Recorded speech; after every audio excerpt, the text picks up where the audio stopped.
Mike Bloomberg, a new poll comes out, as we predicted, showing him actually in second place nationally. And that was enough to get Mike Bloomberg into the next debate, which is tomorrow night, 9 p.m. Eastern time. I think this is huge for the 2020 election. It's huge because Mike Bloomberg either shows that he is a real player, not just with money, but with substance, that he can take punches, that he can deliver punches. Because let me tell you something. Target, you can already hear from Bernie Sanders. You're going to see it from the others as well, who are trying to run in his more moderate lane, if you want to call it that. We call it the progressive lane versus the socialist lane.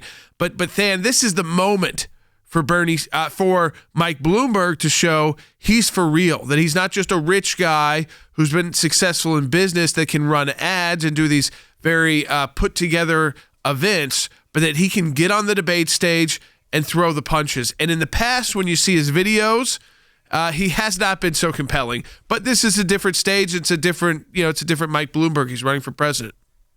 Yeah, it's going to be must-see TV, Jordan. It truly is his opportunity to become the alternative to Senator Sanders. Look, it's my view, Jordan, that his Super Tuesday strategy worked a little too well for him because I don't think he wanted to be on this stage. Of course, he's going to say that he wants to be on the stage. But look, the poll that you referenced, Jordan, it has him already within 1 point among African-American voters nationally. That is crushing for the former vice president. He did that without appearing on a debate stage. I think he would have liked to have gotten to Super Tuesday without having to actually debate.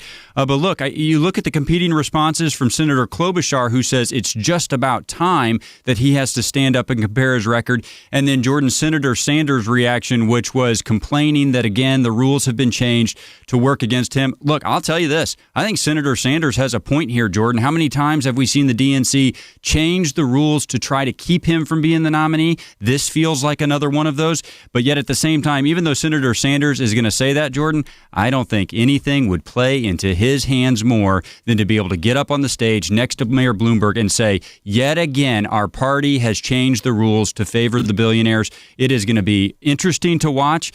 Let me just go through what Bloomberg, they're calling him his mercenaries, how he's funded this network of climate attorneys inside state AG offices, because we're getting questions about how is this legal. So here's how it works. He funds a program. And what he does is he funds a program through NYU. So NYU Law School's State Energy and Environmental Impact Center, which started in 2017 with $5.6 million from Bloomberg's nonprofit. The NYU Law School hires mid-career attorneys. So not people right out of law school. Mid-career attorneys, people with experience, and then provides them to state AGs. So technically they are working as fellows. So they're getting paid by the NYU program, but they are working for the state entity. And as the Maryland governor said directly, he was using his state, this is Maryland Attorney General Brian Frosch, he was using his state impact center attorneys, whom he referred to as, quote, Bloomberg fellows, to, quote, battle the Trump administration. Now, Bernie Sanders has used the term American oligarch to define Mike Bloomberg. This kind of goes to that. See, using your nonprofit to then fund state entities and state programs. So you're not just, listen, your nonprofit can fight the policies of the Trump administration all at once.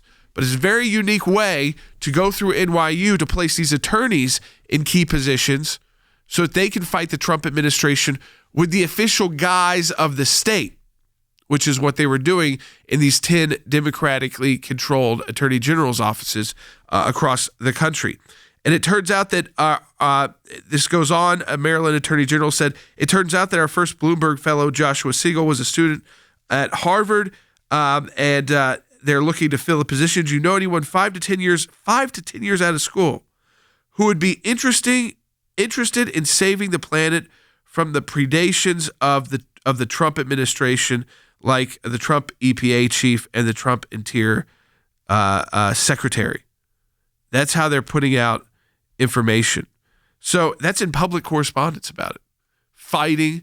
We're going to use the guise of a state entity by taking these fellows from NYU, funded by Bloomberg, to fight the Trump administration.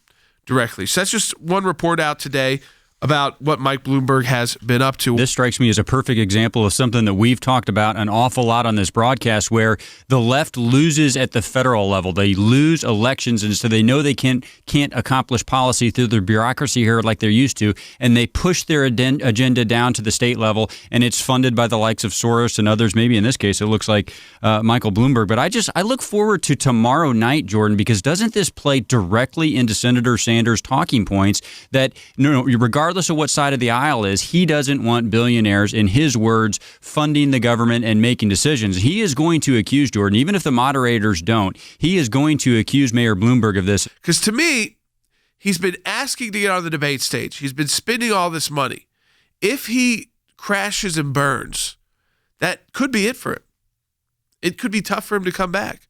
Now, if he has a great debate, if he shows everybody he's somehow transformed his debating skills and abilities, listen, this could fundamentally change the race for who could be the Democrat nominee, and really give someone like Bernie Sanders a run for their money, who right now looks like they're in pretty good position, but all Bloomberg needs is a few more percentage points here and there, and suddenly, this race is very different than it was 2-3 months ago, or even 2-3 weeks ago. So it's a kind of crash and burn or rise and shine event for Mike Bloomberg.